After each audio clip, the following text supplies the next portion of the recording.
So what powered the ancient flying Vimanas, the flying carpets, and the flying craft of ancient India? This is what researchers claim.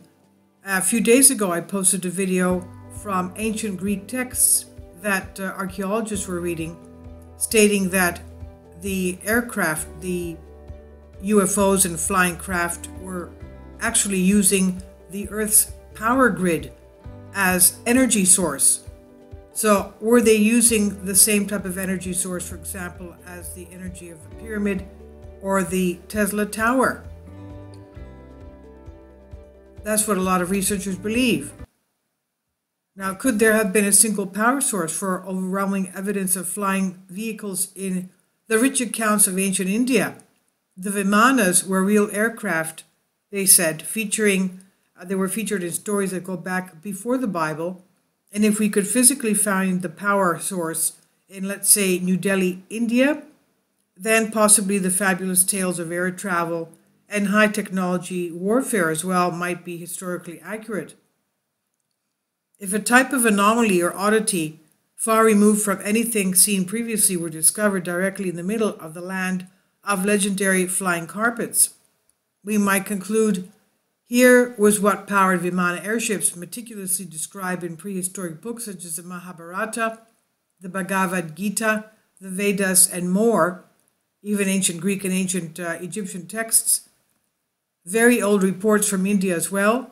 What was thought of only poetry or fanciful legends and tales of ancient times were actually, like the Bible, true events in history. We might conclude or confirm that East Indians flew and fought in the air as well with high technology and modern warfare long ago. Now, we have detailed accounts of what could be the atomic warfare approximately 8,000 years ago in India. That might also be considered real events from our distant past. Many researchers into UFO enigma tend to overlook a very important fact. While it's assumed that most flying saucers are of extraterrestrial alien source or perhaps governmental military origin, another possible origin of them is ancient India and Atlantean technology. There is no doubt that most of these texts are authentic, well-known ancient Indian epics, and there are literally hundreds of them. This is by David Hatcher Childress' quote. And I also want to direct you to my playlist of the Emerald Tablets written by Thoth the Atlantean, where he details the type of technology they had. And he also said they did have flight, and they did have interstellar flight, and they were also able to switch from one dimension to the other. Interdimensional travel. Now, what could be strange? Ancient power source for flying vehicles theorized at a New Delhi location B? Before that's answered, we have to explore a few colorful descriptions of aircrafts and spaceships from one more fantastic first empire that was early India. An empire that transported huge monoliths, constructed great statues, and buildings that surely rivaled accomplishments of Incas in Egypt. Vimana is a word with several meanings, ranging from temple or palace to mythological flying machines used in warfare described in ancient Sanskrit epics. High towers of Hindu temples are also called Vimanas. Traveling by air, using flying vehicles, sky abode, was popular in ancient India and, for that matter, in medieval and modern India, much before the Wright brothers used mechanical, spiritual, and tantric power to fly. In ancient literature of the Hindus, we have detailed descriptions of flying machines that could carry people from one place to another or from one planet to another. Vimana also means space vehicle or flying object that can help us overcome our ordinary limitations of time and space. Dr. Ruth Rayna of the University of Chandigarh translated a Chinese discovery of Sanskrit documents found in Lhasa, Tibet. The document contains, quote, directions for building interstellar spaceships, end quote. Isn't that something? She said the method of propulsion was anti-gravitational based on an unknown power of the ego or a centrifugal force strong enough to counter all gravitational pull. She said these ships are comparable to several aspects to the spaceships of Hollywood sci-fi movies such as Star Trek and Star Wars. Vimanas were also described in ancient East India texts as double-deck, circular aircraft with portholes and a dome, much as we would imagine a flying saucer. The Pushpaka Vimana was a gigantic plane the size of a large city, entirely capable of holding unlimited numbers of people, quote unquote. And she went on to say, 3 flying cities were made for and were used by the demons. One was in a stationary orbit in the sky, another moved in the sky, and one was permanently stationed in the ground. These were docked like modern spaceships in the sky and at a fixed latitude-longitude. Siva's arrow obviously referred to a blazing missile fired from a satellite specially built for the purpose. Vestiges of one-time prosperous civilization destroyed in battles flicker through these legends. This is what Professor D.K. Kanjila's observations of the Matsura Purana says. Now, the Mahabharata mentions the use of flying chariots powered by lightning capable of long distances into the solar system and beyond. Lord Krishna fought and destroyed Demon King Salva's flying machine. King Sitaketu was traveling in outer space on a brilliantly effulgent airplane, quote-unquote, given to him by Lord Vishnu. Arrows released by Lord Shiva appeared like fiery beams, lasers that is, emitting from the sun, end quote. And if we return to the question and provide a good answer to the riddle of what powered the ancient airships of India, well, the Greeks said it was the Earth's power grid. So how about a total oddity among prehistoric enigmas? We should search for a type of transceiver that receives energy, focuses the energy, amplifies the energy, and transmitted the power outward in all directions, such as the Tesla radio tower, limited to a certain range. And we can study the New Delhi iron pillar, thousands of years old, and you'll be amazed. The attracting of lightning.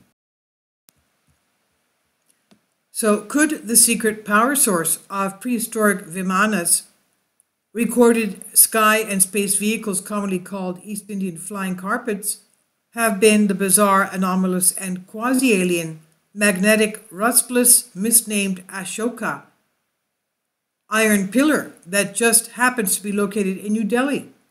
The only large magnetic iron pillar. Some clues are the utter peculiarity of metal, that's magnetite, from antiquity, its size, its shape, and its unique purity that has never been duplicated. Only a very modern refinery could have constructed such magnetic material, the metal, in one large piece, but not even the ultimate factory could have reproduced the Delhi pillar purity of metal. Another clue is the power pole is located on the exact opposite side of the Earth as another magnetic anomaly, Easter Island. Tourists flock to the prehistoric pole of purified magnetite, nearly 24 feet high, and they're astounded and were baffled by the sacred and rustless pillar as it towers in the center of the Quwat ul Islam Masjid, the first Muslim mosque in Delhi. Its age is unknown and highly debated, between 1,600 years and many thousands of years old. Its builders are unknown, as well as its precise function, until now possibly. Ever hear of the Tesla coil, or the enormous flying magnifying transmitter at New York circa 1905? A principle via spoon copper coils around a metal rod not only produces a high magnetic charge and bolts of electricity, but more power is transmitted, amplified out, than the small initial spark on the other end. Consider the appearance and function of a Tesla coil as far as wireless induction, and if you held a fluorescent tube light fixture near the metal apex ball of Tesla coil, the light tube lights up in your hand without wires. This was the principle on small scale, which power towers or stone monoliths could excite natural electromagnetic energy in the ground. They utilize it, beam out the energy as homes, cities, factories, buildings and vehicles were topped with a receiving antenna. Tesla coils are used today on a micro scale inside many devices as a way to boost energy or electricity, but the Tesla coil itself demonstrates how whole cities could be powered. Just as a light tube brightly lit in your hand only a foot away from the coil, and imagine that on a gigantic scale and even global scale without need for wires. Compare the metal ball on the top of the classic Tesla coil with the odd capital at the apex of an iron pillar. Could the function of each be and have been basically the same? Did the magnetic pillar transmit electromagnetic frequencies that were received through wireless antennae on everything and converted to electricity? Was not only Delhi flying machine powered, but the entire East Indian Empire? India was part of Atlantis, according to Eureka World Grid of 13. It was a pillar, the Stonehenge, Easter Island, and Great Pyramid of India, ? Now, notice we have schematics of graphic designs viewing the different Vimana components labeled, and the ship's shapes were not always round. They do tend to variably contain a centrally positioned power pole, similar to a radio antenna, and one drawing designates the antenna top as a magnetic pole. UFO saucer crafts also tend to have the identical center antenna, which probably received universal frequencies in space for propulsion or Tesla-type electromagnetic waves from a tower station or world grid system, or even the ether of the universe. I would say that's. So imagine flying discs. Imagine fully charged and functional, but only within the range of a power tower. Then again, we do live in an electric universe, the ether.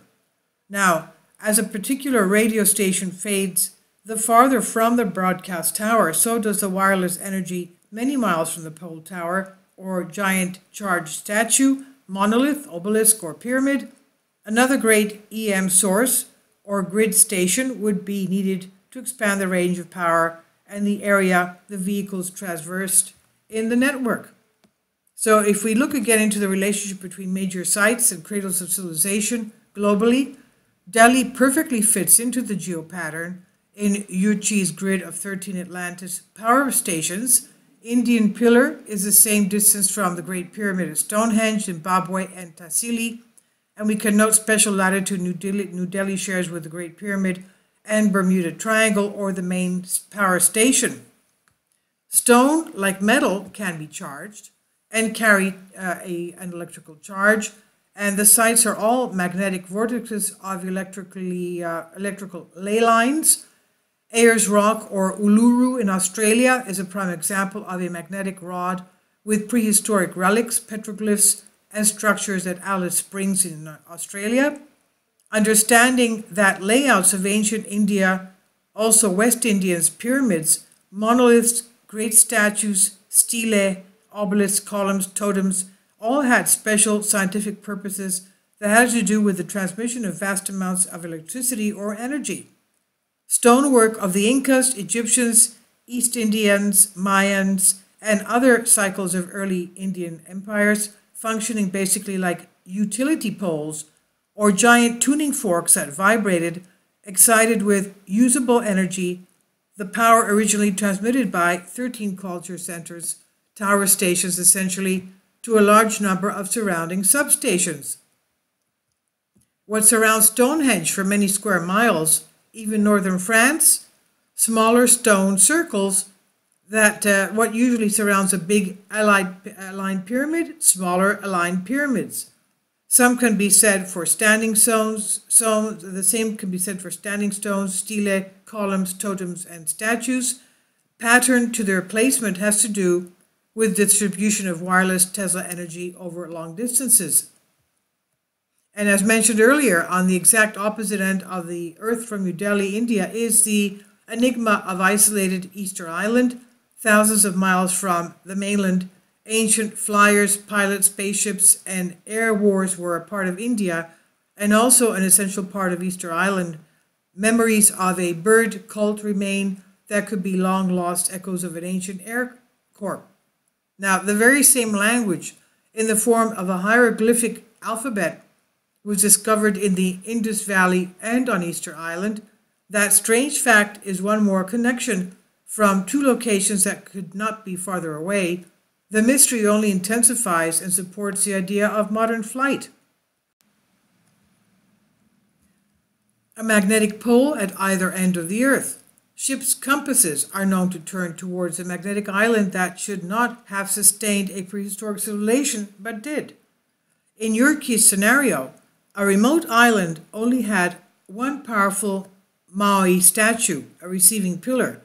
With the collapse sinking of main power station, transmitter was gone, and the one statue was rendered useless and powerless. The islanders could not leave and build more and more receiver statues until they realized the problem was at the source and not with the receiver. And we can examine the purity of the Delhi pillar. The entire anomaly is almost an impossibility. This type of metal, a rustless magnetite, exists nowhere else.